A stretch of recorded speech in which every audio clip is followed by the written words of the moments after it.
Hello friends, कैसे हैं आप सब। स्वागत है आपका यूपीएससी एट होम प्रविशा के यूट्यूब प्लेटफॉर्म पे।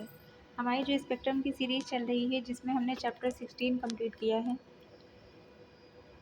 जो लोग ये वीडियो फर्स्ट टाइम देख रहे हैं इसके पहले जाके वाली क्लास कंप्लीट कर लीजिए, उसके बाद में इसको आगे देखेंगे तब आप लोगों को ईजिली समझ में आएगा, क्योंकि वो चैप्टर पूरा हमने डिटेल में वहाँ पर कंप्लीट करवाया है। उसके बाद में हम इस नेक्स्ट जो क्लास है इसमें क्या करवाएंगे, इसमें हमारे प्री और मेंस में जो भी क्वेश्चन आगे आने वाले एग्जाम में बन सकते हैं जो कि मेंस या प्री के लिए इंपॉर्टेंट है उसको हम कंप्लीट करवाएंगे एक एक करके। तो जिसने भी वो क्लास नहीं देखी है तो उसको पहले देखने के बाद में इसको करेंगे तो आपको ज़्यादा समझ में आएगी। क्वेश्चन क्या है, खिलाफत आंदोलन शुरू करने के पीछे मुख्य कारण क्या था। क्वेश्चन पूछा गया है खिलाफत आंदोलन जो हुआ है इसका प्रमुख जो है कारण क्या था। तो जो हमारी वाली क्लास देखने के बाद इसको देख रहे होंगे तो उस क्वेश्चन को ईजिली कर पाएंगे। इसमें क्या है, तुर्की में खलीफा को हटाने की ब्रिटिश नीति। ब्रिटेन ने प्रथम विश्व युद्ध के बाद तुर्की के खलीफा की सत्ता को समाप्त करने का निर्णय लिया था। यह खलीफा मुस्लिमों का धार्मिक प्रमुख माना जाता था, इसलिए इसका विरोध किया गया। दूसरा क्वेश्चन क्या है, खिलाफत आंदोलन को असहयोग आंदोलन के साथ जोड़ा गया कथन है। कारण क्या है, गांधी जी ने इसे हिंदू मुस्लिम एकता का सबसे अच्छा अवसर माना। तो ये जो है दोनों ही सही हैं। ए और आर दोनों सही है। ए आर की सही व्याख्या करता है। गांधी जी ने इसे राष्ट्रव्यापी एकता का प्रतीक बनाकर कांग्रेस की मुख्यधारा से जोड़ा। नेक्स्ट क्या है, निम्नलिखित में से कौन सा कथन सही है।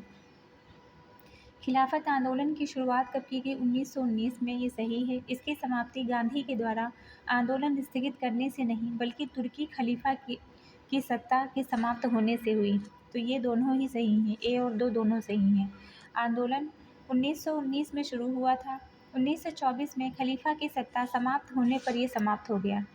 नेक्स्ट क्या है, जामिया इस्लामिया की स्थापना किस आंदोलन से प्रेरित होकर की गई। तो कौन सा, खिलाफत आंदोलन और असहयोग आंदोलन दोनों से। खिलाफत व असहयोग आंदोलन के दौरान मुस्लिम छात्रों को वैकल्पिक शिक्षा संस्थान देने हेतु इसकी स्थापना 1920 में की गई। तो ये मैचिंग में भी आपका क्वेश्चन बन सकता है। नेक्स्ट क्या है, गांधी जी ने असहयोग आंदोलन की घोषणा कब की।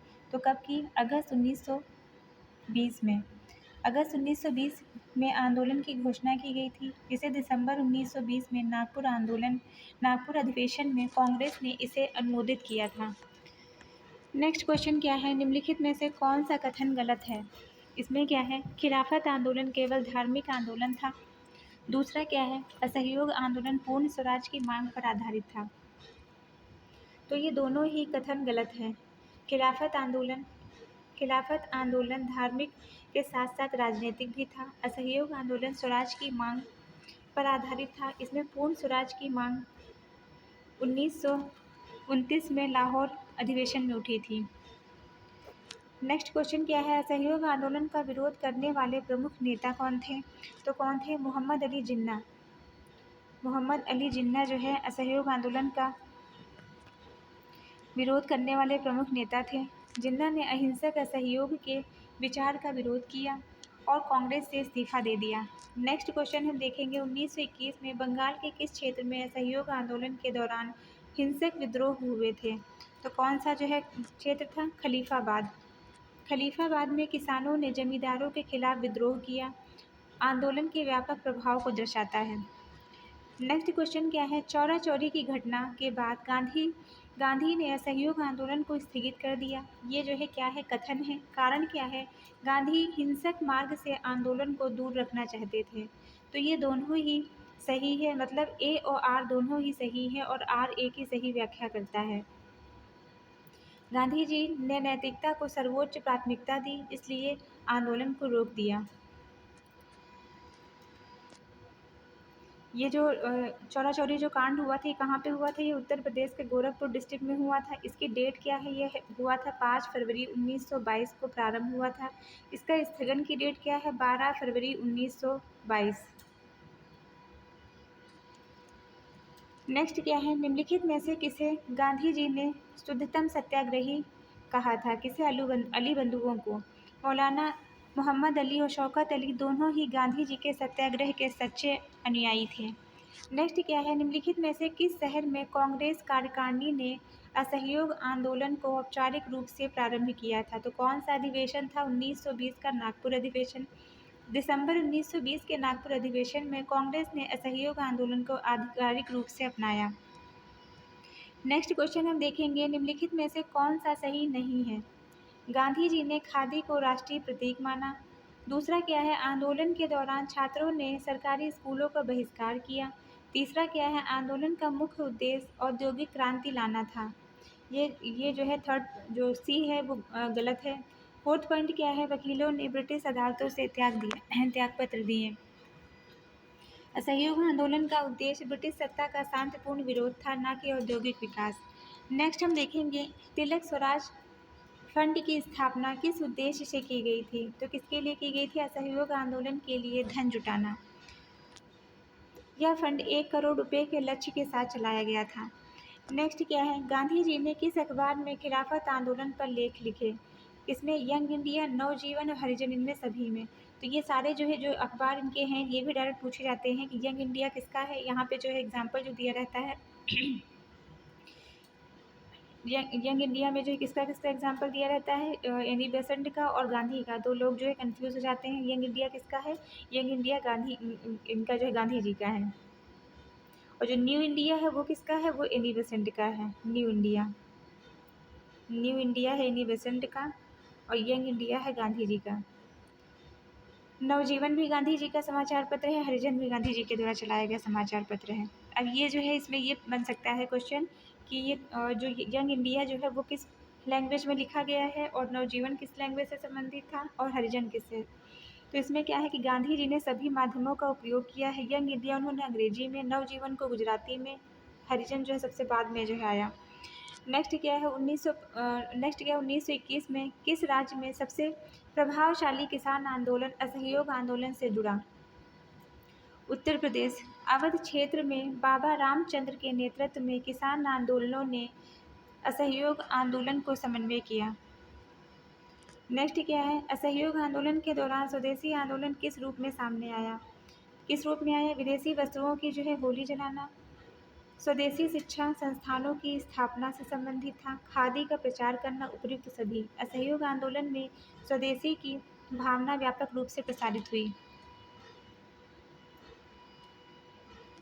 नेक्स्ट क्या है, निम्नलिखित में से कौन सा असहयोग आंदोलन के समय कांग्रेस के अध्यक्ष थे। कौन थे, हकीम अजमल खान। 1921 में कांग्रेस के अध्यक्ष कौन थे, हकीम अजमल खान थे। किस सम्मेलन में खिलाफत आंदोलन को समाप्त घोषित किया गया था। तो कौन सा था, अलीगढ़ सम्मेलन 1924 का। तुर्की में खलीफा की सत्ता समाप्त होने के बाद आंदोलन को समाप्त घोषित किया गया। नेक्स्ट क्या है, निम्नलिखित में से कौन सा आंदोलन गांधी जी का पहला अखिल भारतीय आंदोलन था। तो कौन सा था, असहयोग आंदोलन। यह गांधी का पहला अखिल भारतीय स्तर पर आंदोलन था जिसमें जन सामान्य की व्यापक भागीदारी हुई। नेक्स्ट क्या था, 1920 के दशक में खिलाफत आंदोलन की विफलता के बाद मुस्लिम राजनीति दिशा किस ओर मुड़ी। इसके अंतर्गत प्रथम मुस्लिम पहचान की ओर। खिलाफत आंदोलन की विफलता के बाद मुस्लिम लीग की ओर रुझान बढ़ा और पृथक निर्वाचन प्रणाली पर जोर दिया गया। तो ये हमने जो 20 क्वेश्चन देख लिए जो कि इस चैप्टर से रिलेटेड आपके प्री में बन सकते हैं। नेक्स्ट हम देखेंगे मेंस में बनने वाले क्वेश्चन को कि इस चैप्टर से मेंस में कौन कौन से क्वेश्चन बन सकते हैं, उसकी हम फॉर्मेटिंग करेंगे। सबसे पहला क्वेश्चन जो है मेंस में बनने वाला कि खिलाफत आंदोलन और असहयोग आंदोलन ने स्वतंत्रता संग्राम को धार्मिक संकीर्णता से ऊपर उठकर एक राष्ट्रीय आंदोलन का स्वरूप दिया। आलोचनात्मक चर्चा कीजिए। तो सबसे पहले हम इसके इंट्रो में क्या देंगे, इंट्रो में हम लिखेंगे कि प्रथम विश्व युद्ध के बाद भारत की राजनीतिक स्थिति विकट थी। एक ओर जलियांवाला बाग हत्याकांड, रॉलेट एक्ट, दूसरी ओर तुर्की में खलीफा का पद समाप्त किया जाना, दोनों ही असंतोष को जन्म दिया। गांधी जी ने दोनों आंदोलन को जोड़कर एक विशाल जन आंदोलन का रूप दिया। खिलाफत आंदोलन का स्वरूप, इसमें धार्मिक उत्पत्ति हुई, खलीफा की सत्ता की रक्षा की गई। इसका नेतृत्व किसने किया, अली बंधु, मौलाना आज़ाद और हकीम अजमल खान ने किया। इसकी विशेषता क्या थी खिलाफत आंदोलन की, भारतीय मुस्लिमों की धार्मिक भावना परंतु शांतिपूर्ण विरोध। असहयोग आंदोलन का स्वरूप कैसा था, इसका उद्देश्य था ब्रिटिश शासन को पूर्ण असहयोग। गांधी जी के 3 प्रमुख कारण, पंजाब की हिंसा, रॉलेट एक्ट, खिलाफत मुकदमा। कार्यक्रम, विदेशी वस्त्र का बहिष्कार किया जाना, शिक्षा शिक्षा का जो है विदेशी शिक्षा का बहिष्कार, पदवियों को जो पद जो दिए गए हैं उसका जो है त्याग किया जाना और खादी को अपनाना।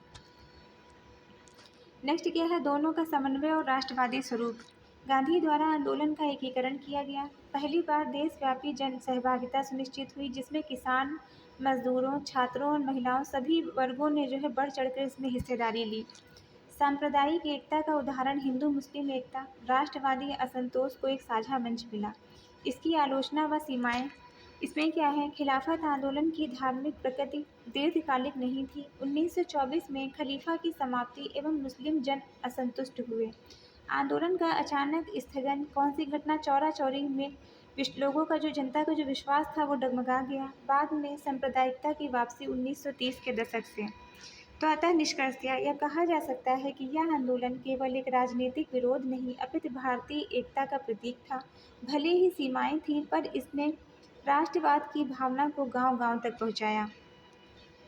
तो ये हमने जो है मेन से बनने वाला पहला क्वेश्चन कंप्लीट किया है। नेक्स्ट हम देखेंगे असहयोग आंदोलन भारतीय जनमानस को राजनीति में लाने का पहला गंभीर प्रयास था। विवेचना कीजिए। सबसे पहले हम इसका इंट्रो देंगे। इंट्रो में हम क्या बताएंगे कि असहयोग आंदोलन 1920 से 1922 गांधी का पहला अखिल भारतीय जन आंदोलन था। इसका उद्देश्य क्या था, ये जो सारे फैक्ट हैं ये आपके मेंस के प्रोस्पेक्टिव से तो इम्पोर्टेंट है ही, इसी से जो है बीच में जो जो पॉइंट दिए हुए हैं उसी से आपके जो है प्री में भी क्वेश्चन उठ जाते हैं, तो आप लोग इसको ध्यान से देखिएगा।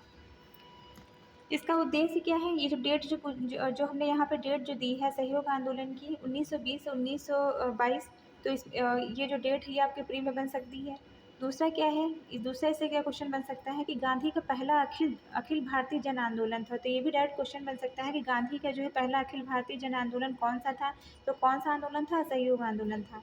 इसका उद्देश्य क्या था, अंग्रेजी शासन से पूर्ण अहिंसक असहयोग। पहली बार सामान्य जन राजनीति का सक्रिय रूप से जो है इसमें भागीदारी हुई। जनमानस की भागीदारी का रूप कैसा था, छात्रों का योगदान, सरकारी स्कूलों कॉलेजों का बहिष्कार किया गया, राष्ट्रीय संस्थाओं की स्थापना की गई जैसे काशी विद्यापीठ, जामिया इस्लामिया। दूसरा क्या है, वकीलों का त्याग, इसके अंतर्गत C.R. दास, राजेंद्र प्रसाद, मोतीलाल नेहरू ने ब्रिटिश अदालतों का बहिष्कार किया। ग्रामीणों की भागीदारी, खादी बुनाई, चरखा आंदोलन और जमींदारी विरोध किया। महिलाओं की सक्रियता कैसे देखने मिली, असहयोग में महिलाओं का प्रवेश प्रारंभ हुआ।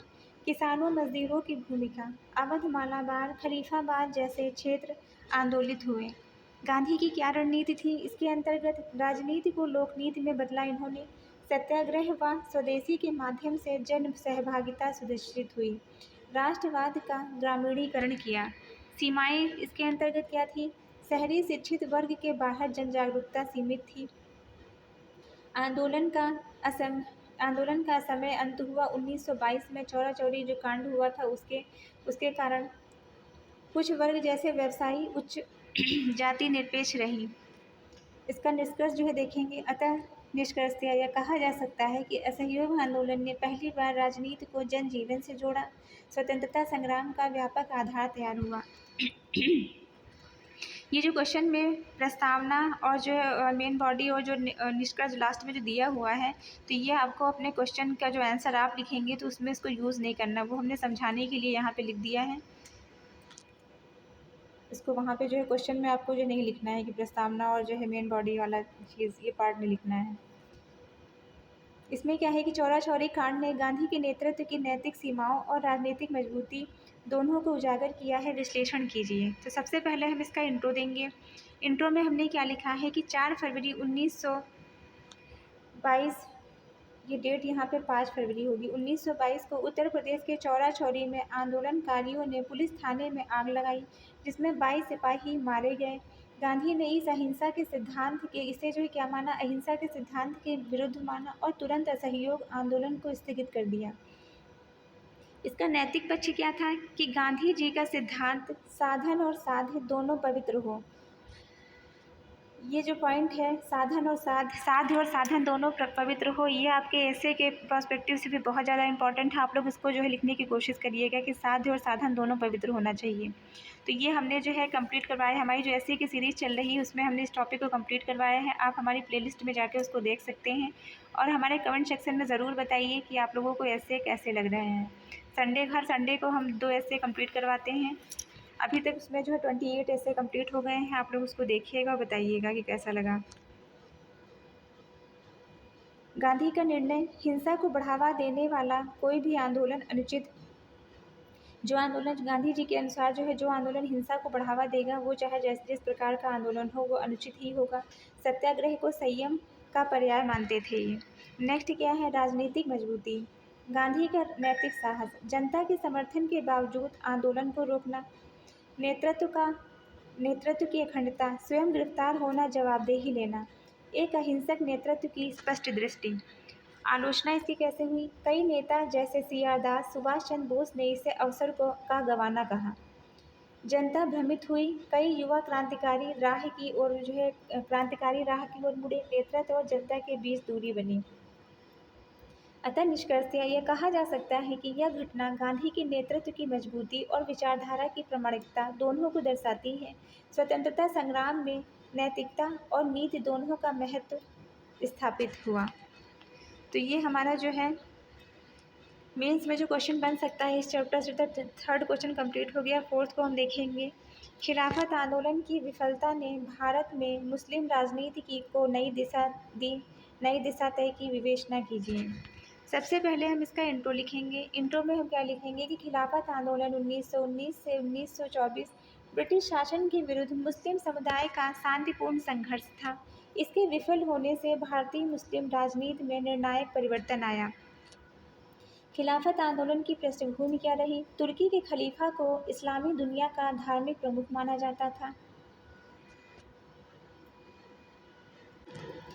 ऑटोमन साम्राज्य का विघटन और खलीफा की सत्ता समाप्त करना मुस्लिम भावनाओं को आहत करता है।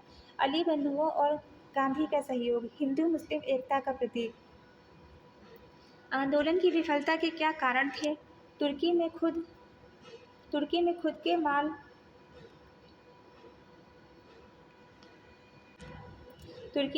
के माल अतातुर्क ने खलीफा का पद समाप्त कर दिया। 1924 में गांधी का सहयोग, आंदोलन से पीछे हटना। 1922 में चौरा-चौरी कांड के बाद नेतृत्व का बिखराव हुआ और कार्यक्रम की अस्पष्टता देखने को मिली।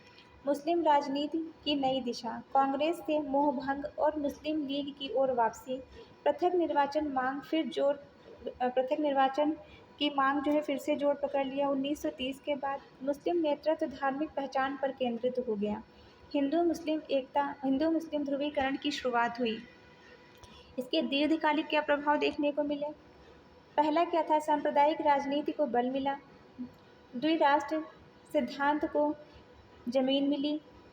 कांग्रेस की मुस्लिम भागीदारी में गिरावट देखने को मिली। अतः निष्कर्षतः यह कहा जा सकता है कि खिलाफत आंदोलन की मंशा राष्ट्रीय थी, पर उसकी विफलता ने भारत में मुस्लिम राजनीति को सांप्रदायिक पहचान की ओर मोड़ दिया। नेक्स्ट क्वेश्चन हम देखेंगे। नेक्स्ट क्वेश्चन क्या है, असहयोग आंदोलन एक राष्ट्रीय प्रयोग था, लेकिन उसमें क्षेत्रीय विविधताओं का स्पष्ट प्रभाव देखा गया है। उदाहरण सहित चर्चा कीजिए। सबसे पहले हम इसका इंट्रो देंगे। इंट्रो में हमने क्या लिखा है कि असहयोग आंदोलन का आरंभ 1920 में गांधी जी ने किया था। यह पहली बार था जब देशव्यापी स्तर पर ब्रिटिश सत्ता को चुनौती दी गई। राष्ट्रीय स्वरूप इसका कैसा था, आंदोलन के साझा कार्यक्रम, सरकारी स्कूलों, अदालतों, विदेशी वस्त्रों का बहिष्कार किया गया, खादी और चरखे का प्रचार किया गया, व्यापक वर्गीय भागीदारी जिसमें किसान, छात्र और महिलाएं शामिल हुए। क्षेत्रीय विविधताओं के जो है उदाहरण, अवध में बाबा रामचंद्र के नेतृत्व में किसान आंदोलन, जमींदारी प्रथा का विरोध हुआ। केरल का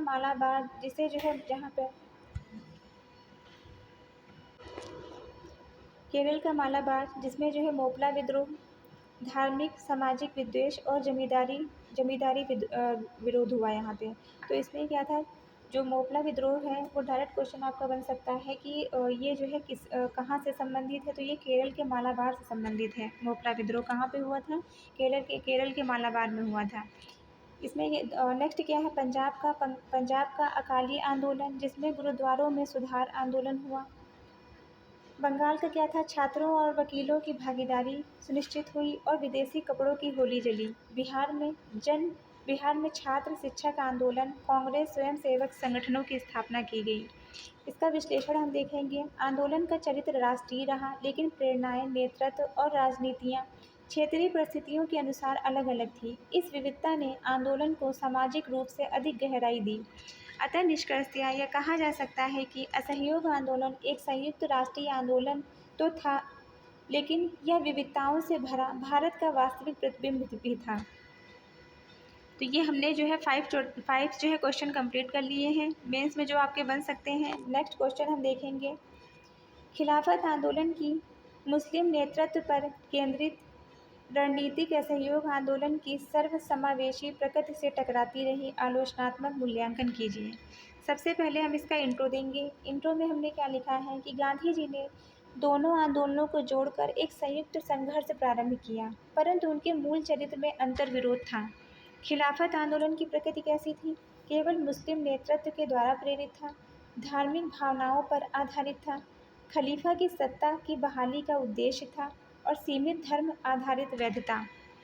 असहयोग आंदोलन की प्रकृति कैसी थी? सर्वसमावेशी, सभी जाति धर्म वर्ग की भागीदारी इसके अंतर्गत थी, राष्ट्रव्यापी और राजनीतिक उद्देश्य था, विदेशी शासन से स्वतंत्रता की आकांक्षा थी। इन दोनों में एक अंतर्विरोध देखेंगे। खिलाफत की धार्मिकता बनाम असहयोग की राष्ट्रीयता। कांग्रेस के अंदर की भी मतभेद देखने को मिला। 1924 में खिलाफत की समाप्ति के बाद मुस्लिम नेतृत्व का मोहभंग हो गया। आंदोलन का सामाजिक समावेशी रूप आंशिक रह गया। अतः निष्कर्षतया यह कहा जा सकता है कि गांधी का प्रयास प्रशंसनीय था, परंतु दोनों आंदोलनों की पूर्ण रणनीति अंततः एक दूसरे के साथ नहीं चल सकी। नेक्स्ट क्वेश्चन हम देखेंगे, असहयोग आंदोलन ने गांधी को जन चेतना और आंदोलन को जन आंदोलन बना दिया। विश्लेषण कीजिए। सबसे पहले हम इसका इंट्रो देंगे। इंट्रो में हमने क्या लिखा है कि गांधी दक्षिण अफ्रीका से लौटने के बाद भारतीय राजनीति में नैतिकता, सत्याग्रह, जनसंपर्क के माध्यम से नेतृत्व में आए। असहयोग आंदोलन उनके नेतृत्व का पहला राष्ट्रीय मंच था। गांधी के नेतृत्व की विशेषताएं क्या थी? भारतीय संदर्भ में राजनीतिक भाषा, चरखा, खादी, स्वदेशी जैसे प्रतीकों का प्रयोग किया, साधारण जनता से सीधा संवाद, पंचायतों और ग्राम समाज को जोड़ना। नेक्स्ट क्या था? आंदोलन का जन आधारित प्रकृति कैसी थी? पहली बार किसान, मजदूर, स्त्रियां सभी जुड़े हुए थे इससे। सरकार के संस्थाओं का बहिष्कार किया गया, खादी को आत्मनिर्भरता और विरोध का प्रतीक बनाया गया। आंदोलन में गांधी का क्या प्रभाव था? नैतिक नेतृत्व और अनुशासन, अहिंसा के मार्ग पर चलने की प्रेरणा, बिना किसी हिंसा के सरकार की नींव को हिला दिया। अतः निष्कर्षतया यह कहा जा सकता है कि गांधी न केवल राजनीतिक नेता बने, बल्कि जनता के चित्त में स्थान बना लिया। जन आंदोलन की अवधारणा भारत में पहली बार साकार हुई। नेक्स्ट क्वेश्चन हम देखेंगे, असहयोग आंदोलन ने ब्रिटिश प्रशासन की वैधता को पहली बार खुले रूप से चुनौती दी। चर्चा कीजिए। सबसे पहले हम इसका इंट्रो देंगे। इंट्रो में हमने क्या लिखा है? भारतीय राष्ट्रीय आंदोलन का स्वरूप पहले संविधानवादी रहा। असहयोग आंदोलन ने पहली बार संस्थागत असहयोग और वैधता पर सीधा प्रहार किया। चुनौती के क्या स्वरूप था? सरकारी स्कूलों, कॉलेजों और अदालतों का बहिष्कार हुआ, विदेशी वस्तुओं की होली जलाई गई, प्रशासनिक संस्थाओं की उपेक्षा की गई, स्वदेशी संस्थाओं का निर्माण किया गया। ब्रिटिश वैधता पर क्या प्रभाव पड़ा? स्थानीय प्रशासन कमजोर हुआ, जन सहयोग में गिरावट आई, राजस्व संग्रह प्रभावित हुआ, कानून व्यवस्था पर दबाव पड़ा। नेक्स्ट क्या है इसका मनोवैज्ञानिक प्रभाव? जनता का आत्मबल बढ़ा, सरकार का नैतिक बल कम हुआ, विदेशी शासन का नैतिक औचित्य संदिग्ध हुआ। अतः निष्कर्षतया यह कहा जा सकता है कि यह आंदोलन एक ऐतिहासिक मोड़ था, जिसने जनता ने स्वयं को सरकार के ऊपर माना। नेक्स्ट क्वेश्चन हम देखेंगे, खिलाफत आंदोलन एक धार्मिक मुद्दे पर आधारित था, फिर भी यह भारत के राष्ट्रीय आंदोलन के साथ कैसे जुड़ा, तर्क सहित स्पष्ट कीजिए। सबसे पहले हम इसका इंट्रो देंगे। इंट्रो में हमने क्या लिखा है कि तुर्की में खलीफा की समाप्ति कब हुई थी? 1924 में। उसी टाइम में जो है इसको समाप्त कर दिया गया था सहयोग आंदोलन को। भारतीय मुस्लिम समाज की धार्मिक भावनाओं से जुड़ी थी। गांधी जी ने इसे राष्ट्रीय आंदोलन से जोड़ा। धार्मिक प्रकृति क्या थी इसकी? खिलाफत का मुद्दा इस्लाम से जुड़ा हुआ था। ऑटोमन खलीफा की भूमिका एक सांस्कृतिक और धार्मिक प्रतीक बनी। मुस्लिम नेतृत्व इसमें अली बंधु और मौलाना आज़ाद का था। राष्ट्रीय आंदोलन से जुड़ाव, गांधी जी ने समर्थन देकर एकजुटता का अवसर देखा इसे। कांग्रेस ने इस मुद्दे को अपनी रणनीति में शामिल किया। हिंदू मुस्लिम एकता की मिसाल बनी। असहयोग आंदोलन में दोनों समुदायों की भागीदारी सुनिश्चित हुई। इसकी क्या सीमाएं थीं? वैचारिक और भावनात्मक असंतुलन। धर्मनिरपेक्ष आंदोलन में धार्मिक तत्व की सीमाएं। 1924 के बाद अलगाव। अतः निष्कर्षतया यह कहा जा सकता है कि यह प्रयास अस्थायी भले रहा, पर राष्ट्रीय आंदोलन की एकीकरण की अनूठी मिसाल बना। नेक्स्ट क्वेश्चन हम देखेंगे, जो कि आज की सीरीज़ का मेंस का लास्ट क्वेश्चन है। क्वेश्चन क्या है? सहयोग आंदोलन की विफलता अस्थायी थी, लेकिन उसका प्रभाव स्थायी था, विवेचना कीजिए। सबसे पहले हम इसका इंट्रो देंगे। इंट्रो में हमने क्या लिखा है कि आंदोलन का औपचारिक अंत चौरा-चौरी कांड के बाद में हुआ। तत्काल उद्देश्य अधूरा रहा। अस्थायी विफलता, स्वराज की प्राप्ति नहीं हुई। आंदोलन का अचानक समापन हुआ। जनता में भ्रम और हताशा उत्पन्न हुई। स्थायी प्रभाव क्या देखने को मिला? गांधी का नैतिक नेतृत्व स्थापित रहा। भारतीय राजनीति में सहभागिता का सूत्रपात हुआ। खादी चरखा स्वदेशी को सांस्कृतिक स्थान मिला। नए आंदोलनों के लिए आधार बना, जैसे कि सविनय अवज्ञा आंदोलन। सविनय अवज्ञा आंदोलन का ईयर क्या है? 1930। ये आपके प्री के पॉइंट ऑफ व्यू से बहुत ज़्यादा इंपॉर्टेंट है। नेक्स्ट क्या है? सामाजिक प्रभाव। महिलाओं का इसमें प्रवेश हुआ। दलित उत्थान की शुरुआत हुई और राष्ट्रीय शिक्षण संस्थानों की स्थापना हुई। अतः निष्कर्षतया यह कहा जा सकता है कि यह आंदोलन भले ही लक्ष्य तक नहीं पहुंचा, पर भारत की राजनीतिक चेतना को गहराई से बदल गया। तो ये हमने क्या कंप्लीट किया? स्पेक्ट्रम का जो चैप्टर 16 था, जो हमने इसके पहले वाली जो वीडियो हमने पूरा फुल चैप्टर डिटेल में कवर किया है, उसी के बाद में जो है नेक्स्ट वीडियो हम उससे चैप्टर से रिलेटेड जितने भी आपके प्री या मेंस में जो आगे आने वाला एग्ज़ाम है उसमें क्वेश्चन बन सकते हैं, उसको हमने कंप्लीट करवाया है। आप लोगों को इस तरह की सीरीज़ कहीं भी नहीं मिलेगी जिसमें आपको पूरा चैप्टर कंप्लीट करवाया जाए, फिर उस चैप्टर कंप्लीट करवाने के बाद में आपको प्री या मेंस में जो है सारे प्रैक्टिस सेट जो है कंप्लीट करवाए जाएँ।